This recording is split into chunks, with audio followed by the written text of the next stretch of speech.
Onlar o hasarın yanında Xocalı əhalisinin gəlməyini gözləyirdilər ki, onları burada güllələsinlər.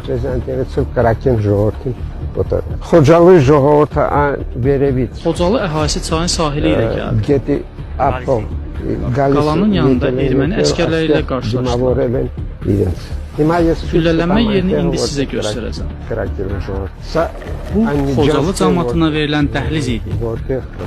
Onlar bu dəhliz vasitəsilə Ağdam tərəfə çıxmalı idilər. Hansı istiqamət hərəkət edirlər? Oradan aşağıya tərəf. İlk olaraq buradan atəş açmağa başladılar. Sonra Xocalı sakinləri yuxarı qalxmağa başlayanda o tərəfdən də atəş açmağa başladılar. İki tərəfdən atəş açdılar. Təxminən nə qədər Xocalı sakini var idi? Təxminən 150 nəfər.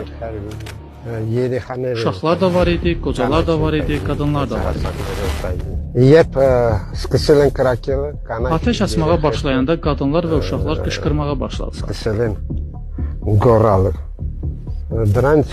Ondan sonra hamısı dağılışdılar. Yarısı o tərəfə, yarısı bu tərəfə. Xilas ola bilənlər Ağdam tərəfə getdilər.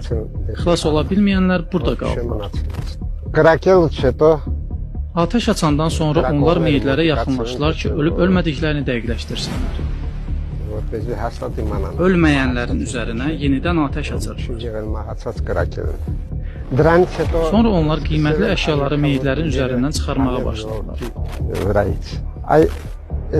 Bu ərazi Xocalı sakinlərinin meyidləri ilə dolu idi.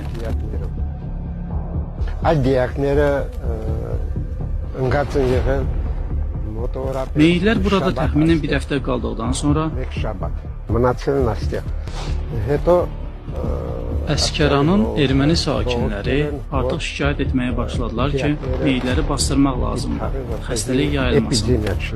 Hazırda qeyd olunan cinayət əməlləri ilə bağlı araşdırmalar davam etdirilir.